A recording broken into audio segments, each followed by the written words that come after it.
Where are you at now with your life? What's happened to you? And at this point in my life, wallah, I've been gifted, alhamdulillah, by Allah, with cancer throughout my body, and I've changed my whole life to sort of helping people. Why do you call it a gift, Ali? And alhamdulillah, it's a gift because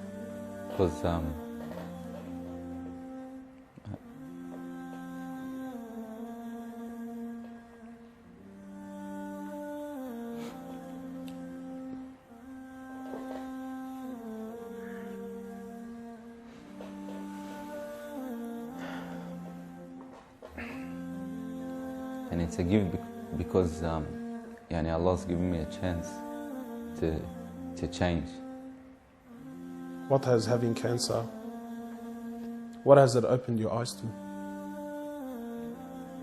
SubhanAllah, everything in life, even the smallest gift, like breathing fresh air.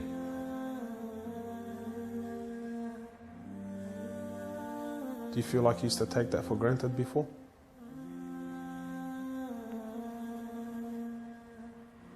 How long have you had cancer for? 4 months now. Ali was diagnosed with stage 4 cancer and given only 7 months to live. Upon finding the news, he immediately sold his successful business and was forced to reconsider the lavish lifestyle he was accustomed to. Everything was to change. Ali, what was your reaction when you came to know you had cancer? I got rid of my cars, I got rid of my watches, even my clothes. I took them with me overseas and I gave them to a lot of people up there, alhamdulillah. So I wanted to try to leave this world without anything. Car like this, people would love to be in it, people would love to own, people would love to drive it. Well, they're going for the wrong goals. And you realize that when you get sick, when someone tells you you haven't got long to live, you realize all this stuff, it does not benefit us in any way. So what's the value of this in your heart now? This is worth one pair of thongs for a little African child with no thongs. Wallahi, it's worth more than me to see him smile with a pair of thongs than own one of these. Wallah al-Azim. Ali has since dedicated the remainder of his life and wealth to helping those who are far less fortunate than him. After an emotional journey to Africa, Ali has established a charity titled Muslims Around the World Project. The organization wasted no time in the construction of a masjid and a school in Africa to serve as an ongoing charity for him when he finally has to depart this world. Well, it all started from when I went to the cemetery when a brother that has cancer passed away. And I was at the cemetery and I was just thinking to myself, after you go, there's nothing. There's no one there for you. No mother, no father, no brother, no sister, except for your deeds. And even your money is not going to be there for you. So the only thing that's going to be there for you is a sadaqah. And that's the only thing that's going to help you gradually through your time in the grave till you get to the ultimate destination. I just wanted to make a little video clip for all the followers that have supported me from day one and come on this journey with me since day one. May Allah rewards all you guys, and inshallah you continue to support me and MATW, inshallah. One of the first thing is a little piece of advice to the brothers and sisters. As you see in this life, we had the cars, we had the money, we had everything, alhamdulillah. But subhanallah, a lot of people during the period of when I was sick, they'll send me messages, brother, you're guaranteed paradise, brother, you've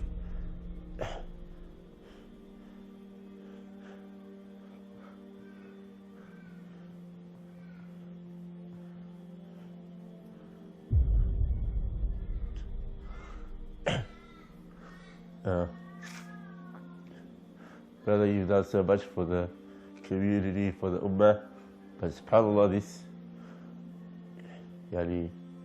it's not worth just a simple blessing that Allah subhanahu wa ta'ala has given us. Like, waking up in the morning and being able to walk to the bathroom by yourself.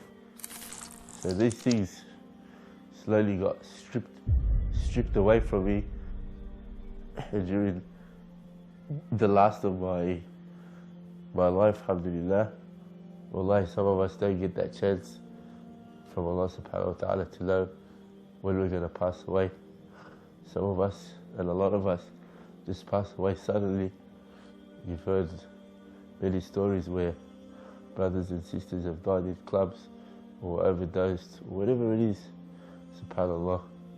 So during your life, brothers and sisters, just try to have a goal, try to have a plan, try to have a project that you work towards. Even if it's not you personally doing it and you're funding someone else's projects, just do something, because wallahi you're going to need it on the day of judgment. And for the brothers and sisters that are chasing this life, one of my advice to you guys is, this life is becoming, before we used to say 5 years ago, 10 years ago, certain things were happening. Now it's every month things are changing. Wallah, we're following our desires more than we're following Islam these days. We're just going to be careful, because wallah, it's not a joke anymore. Our kids are getting affected. Everyone's getting affected. Wallahi, sometimes I used to just sit on my bed and cry, because I just wanted that support from people, and then subhanAllah, Allah subhanahu wa ta'ala brings you people that you've never thought they'll be a part of your life, or friends, or you didn't even know they existed. When I used to travel, I used to meet certain people. A lot of them actually went out of their way to come all the way from Dubai or the UK or wherever it was to come to actually visit me when I was sick or in hospital. Or that's love for the sake of Allah subhanahu wa ta'ala. No photos, no nothing like that. Just come to visit. 14-hour flight just to see if I'm okay, subhanAllah. So for the people that are out there that are sick or worried or stressed, come out, I say to you people, don't worry. Allah subhanahu wa ta'ala will send you people that you've never expected if you really need someone. You just have to have trust and tawakkul in Allah subhanahu wa ta'ala. So a little advice for everyone out there.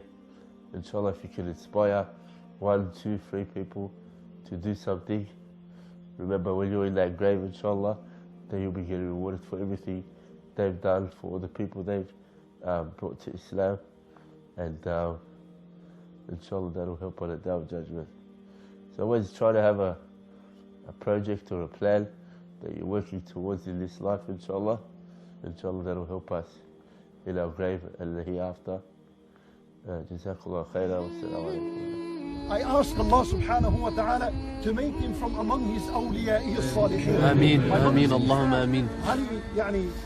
If you looked at his life towards the end of it, he achieved 3 things in his life. 3 things. Number 1, he achieved this cancer that Allah subhanahu wa ta'ala blessed him with. He himself considered it a gift of 3 years.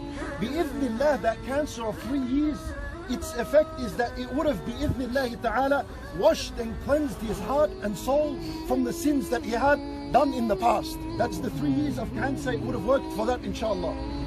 Number 2, he achieved that he established a project in his life before his death, which was the MATW project, Muslim Around the World project, which we all know about it. He established it, and we ask Allah Azza wa Jal that becomes a sadaqah jariyah, an ongoing charity for him. Ameen. Basically, an ongoing charity means that it's a river of hasanat for him as he is in his grave. He sits down, he doesn't do anything. As long as people are benefiting from his project, as long as people are being fed by his project and looked after, as long as it exists, to bi-idhnillah, it's not a long way for its existence. as long as it exists, he's earning rewards in his grave, as long as people are benefiting from it. And then you need to ask yourself, what is your project, my brothers in Islam? Ali, when he's resurrected on the Day of Judgment and he stands before Allah, very easy to say, oh Allah, this is my project. This is what I did for your sake, and this is what I present before on the Day of Judgment. On the Day of Judgment, when you're resurrected, what's your project? What's this big thing you're working on that you're going to present before Allah and say, oh Allah, this is what I did for your deed? Ali had something, MATW project, with no hesitation he'll come up and say, this is my project. That's his second achievement. And the third achievement, and this is biyadillahi subhanahu wa ta'ala, that he died during the blessed month of Ramadan. 3 years of sickness. Who would have expected he's going to land right in Ramadan and way into Ramadan on the 11th day? When Nabi sallallahu alayhi wa sallam, he says, so we can understand what it means to die in Ramadan. And Nabi sallallahu alayhi wa sallam says in the authentic hadith, Man khutima lahu bisiyami yawm dakhara al-jannah. Anyone who fasts one day for the sake of Allah, which are the days of Ramadan, and that was his last action before he dies, guaranteed he enters the paradise. Ramadan is a month of fasting. Ali would have been fasting if his health was there, so it's counted for him as a fast. Bi-idhnillahi ta'ala, he enters the paradise because of this. We ask Allah Azza wa Jal for him that. This is the end of the rich, and this is the end of the poor, and this is the end of the most beautiful woman, and this is the end of the most ugliest, and this is the end of the poor and the rich. Everyone, this is the end. This is the end. Fanta, you're supposed to wake up and you're supposed to realize that you don't have much time in this life. Very soon we're gone. Allah Azza wa Jalla says, Alhaakum at-takathur. This has distracted you. At-takathur is this, the money.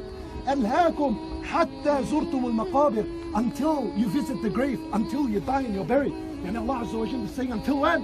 Until when is this going to distract you? Until the day you die? By Allah, I can guarantee and swear to it that more than 90% of us here have enough money to live for the next few years. But still you find you busy. Busy doing what? Rafi salat in the masjid, no Quran, nothing of the good. Whatever he can, and he gives it like a joke like this. For my brothers in Islam, what you have, if it's enough for you, understand this is a blessing from Allah. Use the remainder time to worship Allah subhanahu wa ta'ala. At the end, my brothers in Islam, I say to you, this is the grave. Ask Allah Azza wa Jal to forgive him for his sins and shortcomings. We ask Allah subhanahu wa ta'ala to bestow his mercy upon him, to accept from him his deeds, and to keep his sadaqah jariyah going, so that it becomes long-lasting hasanat for him in this grave. We ask Allah Azza wa Jal that he resurrects him among the salihin, and that he admits him into the paradise in the highest levels on the paradise.